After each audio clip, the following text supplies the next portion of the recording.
La mauvaise documentation et l'absence de documents ou alors l'insuffisance de la documentation constituent les causes principales de refus de visa dans le processus de la développerie.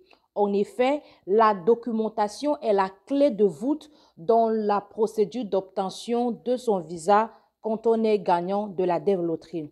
La documentation qu'il faut, la bonne documentation, la documentation exhaustive pour passer son interview et recevoir son visa dans la procédure de développerie. On en parle dans cette vidéo.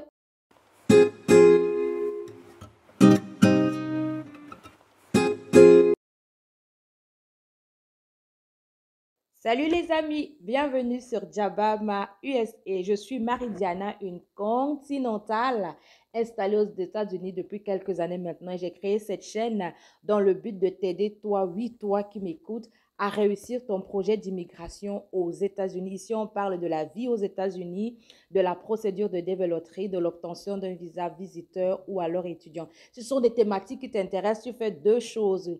Tu cliques sur la cloche pour de notifications pour ne rater aucune de nos vidéos. Mais surtout, tu t'abonnes pour faire partie de la team des futurs Américains. Oh les amis, je suis contente. Aujourd'hui, on a atteint la barre des 1300 abonnés. Merci à tous mes abonnés. Merci beaucoup. Un merci particulier à la communauté togolaise. À tous mes amis togolais, je dis Akpe. J'ai appris qu'on dit Akpe. Ils ont A-K-P et accent aigu pour dire merci. Akpe, merci à tous les Togolais. Oh yeah, Akpe à tous mes amis togolais. Les amis, aujourd'hui, on va parler d'un sujet super important, de la documentation qu'il faut, la bonne documentation et la documentation exhaustive. Quels sont les documents dont vous avez besoin le jour de votre interview pour être sûr d'obtenir votre visa? J'ai reçu aussi tous vos commentaires faisant suite à ma dernière vidéo et j'ai reçu tous les sujets que vous aimeriez qu'on aborde dans cette chaîne. On le fera. Donc, parmi les sujets qui revenaient, il y avait cette question de l'interview. Quels sont les documents qu'il faut? Donc, aujourd'hui, dans cette vidéo, on va parler des documents. Quels sont les documents qu'il faut? Quels documents doit-on amener à l'interview pour être sûr, pour avoir la garantie qu'on aura notre visa? Parce que oui, la documentation est très souvent l'une des causes des refus de visa. Alors, comme premier document, on note le bac. Pour moi, c'est le premier document. Ce n'est pas pour vous, mais pour moi, le baccalauréat est le premier document qu'il faut avoir dans son dossier de développerie. Pourquoi? Parce que la développerie exige d'avoir le baccalauréat pour appliquer et si on gagne. Donc, la plupart de personnes, quand elles jouent, elles n'ont pas de bac et elles se disent que ça va aller, on va passer. Non, ce n'est pas comme ça, on ne gère pas. Donc, si vous avez joué à la développerie, vous avez gagné, vous avez reçu votre seconde lettre, vous avez reçu votre invitation à l'interview, le premier document que vous devez mettre dans votre dossier avant de vous rendre à l'interview, c'est votre baccalauréat. Rassurez-vous, s'il vous plaît, que vous avez le baccalauréat, l'original et le relevé de notes. Maintenant, pour ceux d'entre vous qui ont joué sans baccalauréat, vous exercez peut-être un métier et vous estimez que vous avez une bonne expérience professionnelle. La première étape, c'est d'aller valider si votre métier est bien dans la liste des métiers acceptés par l'ambassade des États-Unis dans le cadre de l'expérience professionnelle.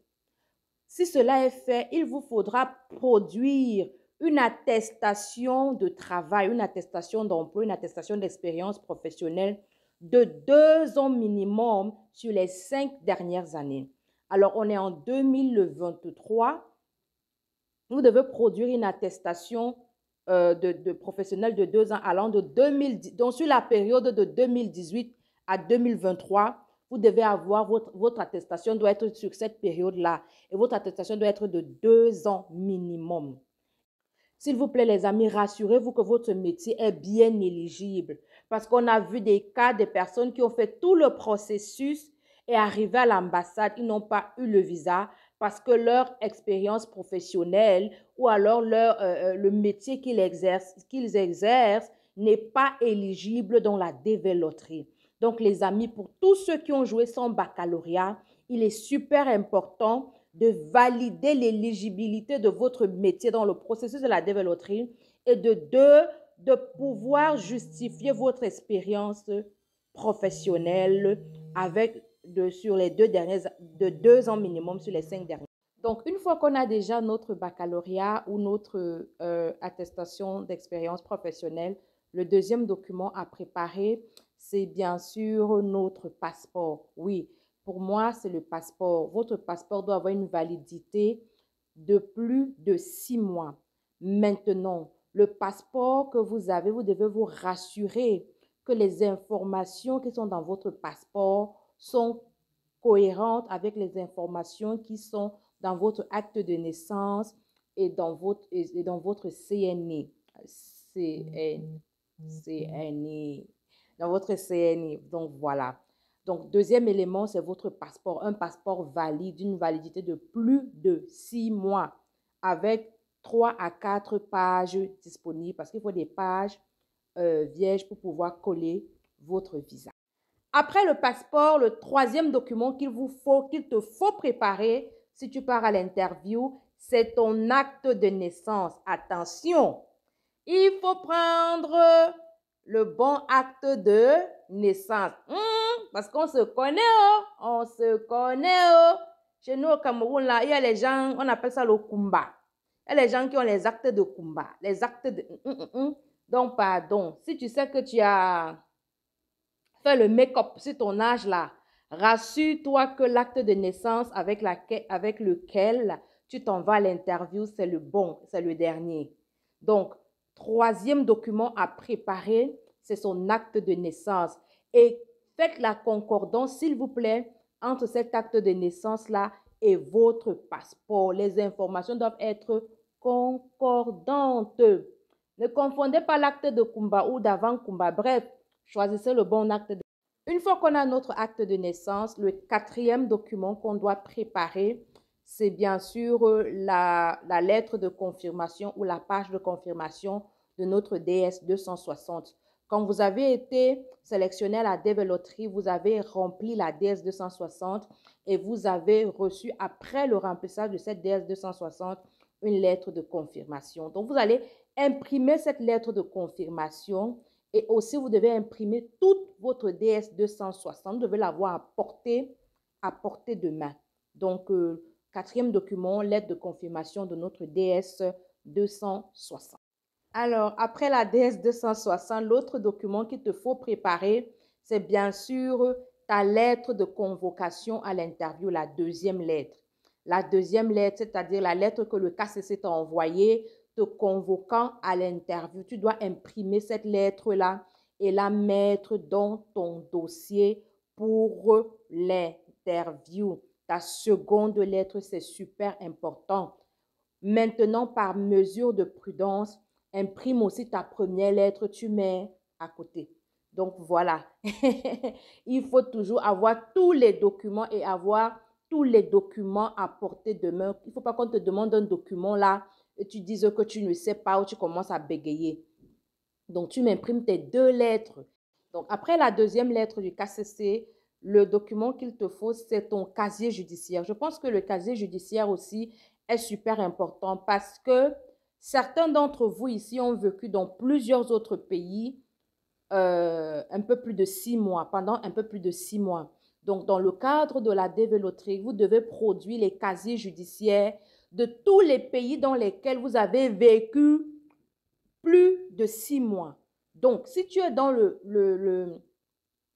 cas de quelqu'un qui a vécu plus de 6 mois dans un pays, dans un autre pays que son pays d'éligibilité, tu dois chercher ton casier judiciaire. Donc, un autre document super important, c'est le casier judiciaire. Il faut préparer son casier judiciaire ou ses casiers judiciaires. Si tu sais déjà que tu as vécu dans plusieurs pays, dès que tu reçois ta seconde lettre d'interview, je l'ai dit dans une vidéo ici, commence déjà à chercher les casiers judiciaires. Voilà. Maintenant, pour les mariés, il y a 2 cas.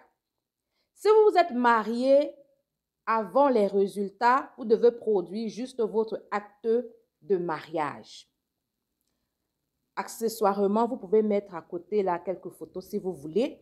Mais si vous êtes marié avant les résultats, vous avez besoin juste de votre acte de mariage. Maintenant, pour ceux d'entre vous qui se sont mariés après les résultats de la DV Loterie, là, et ça danger, vous devez prouver au consul que votre mariage n'est pas un fake wedding. Donc, vous devez préparer, en plus de votre acte de mariage, votre album photo de mariage. Vous devez chercher l'album photo de votre mariage et produire d'autres photos de vous quand vous étiez copain, copine, whatsoever. Vous devez produire beaucoup d'éléments pour convaincre l'agent consulaire. Oui, les amis, tous ceux qui se sont mariés après les résultats, que ce soit like votre mariage était prévu avant, que ce soit que vous devez apporter énormément de preuves. Vous devez apporter beaucoup de preuves pour prouver, oui, les preuves pour prouver à l'agent consulaire que votre mariage n'est pas un faux mariage, que votre mariage n'est pas un mariage arrangé. Donc, votre acte de mariage. 2, l'album photo de votre mariage. 3, les photos quand vous étiez copain, copine, whatsoever, des photos de vous avant. Et maintenant, si vous êtes le 3e cas de personnes, les personnes qui se sont mariées après les résultats, mais qui avaient déjà des enfants ensemble, pour vous, ça va. Vos enfants témoignent que votre mariage n'est pas un mariage fabriqué. Donc, si vous avez des enfants ensemble, donc, pour ceux et celles qui ont des enfants ensemble et qui se sont mariés après les résultats, vous n'avez pas grand-chose à faire. C'est-à-dire que vos enfants sont la preuve suffisante que votre mariage n'est pas un faux mariage. Sur ce plan-là, l'agent consulaire ne va pas vous demander davantage de preuves. Donc, ce sont les personnes qui se sont mariées après les résultats et qui n'ont pas encore d'enfants qui doivent prouver par A plus B à l'agent consulaire que leur mariage n'est pas un faux mariage. Donc, cherchez déjà les photos, cherchez déjà les événements, vous êtes partis, si vous avez fait, vous faites les activités ensemble, cherchez déjà la documentation et toutes les preuves nécessaires pour pouvoir convaincre l'agent consulaire que votre mariage est effectivement un vrai mariage.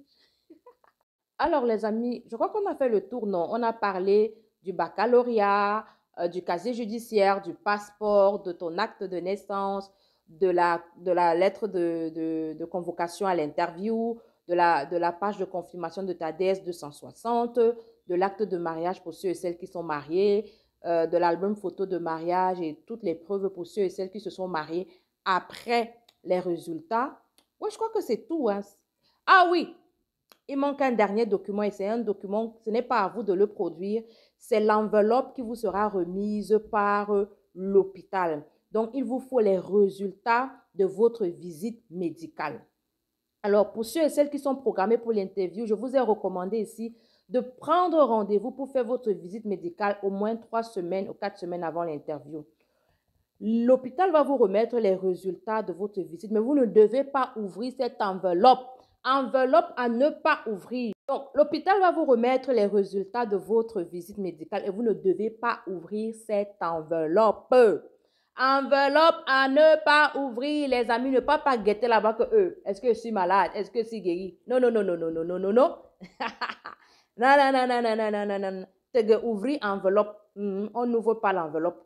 Donc, l'enveloppe qu'on va vous remettre de votre visite médicale est un autre document que vous devez mettre dans votre dossier pour partir à l'ambassade.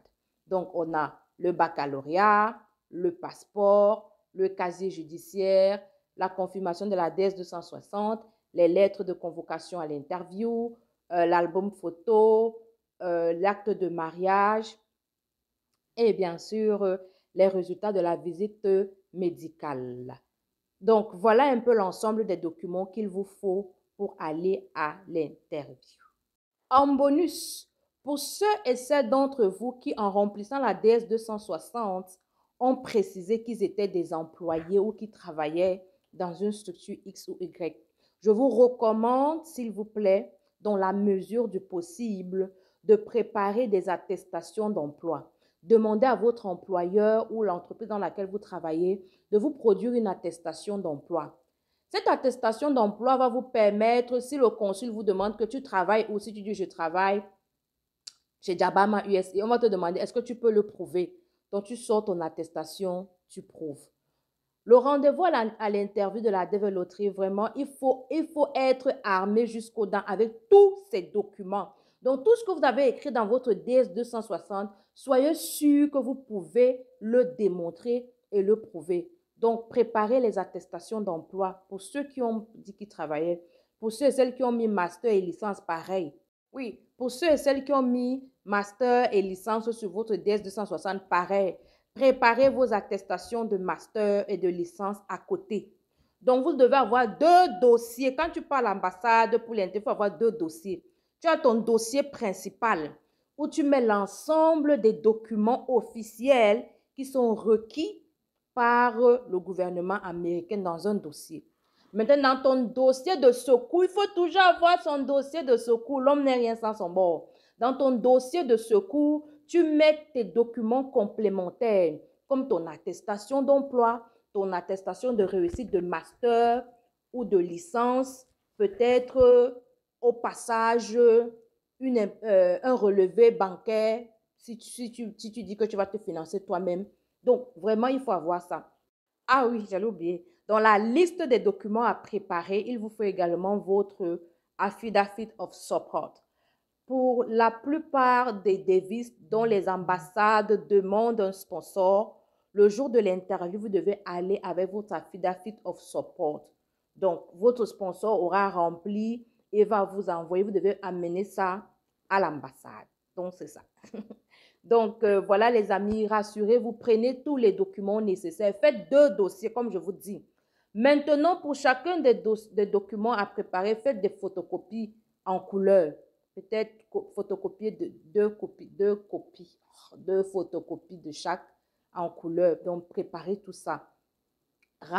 Il faut être du bon côté. Donc, ayez tous les documents nécessaires. Soyez au taquet que même si l'agent consulaire vous demande quel document, vous avez le document. Vous voyez, non? Donc, soyez prêts, les gars. Les amis, c'était tout pour cette vidéo. Aujourd'hui, on a parlé des documents nécessaires pour l'interview de la développerie. Comme document pour l'interview de notre développerie, il nous faut notre baccalauréat, notre attestation d'expérience professionnelle pour ceux et celles qui n'ont pas le baccalauréat. Il nous faut un passeport d'une validité de plus de 6 mois. Il nous faut un extrait de casier judiciaire ou des casiers judiciaires pour ceux et celles qui ont vécu dans d'autres pays un peu plus de 6 mois.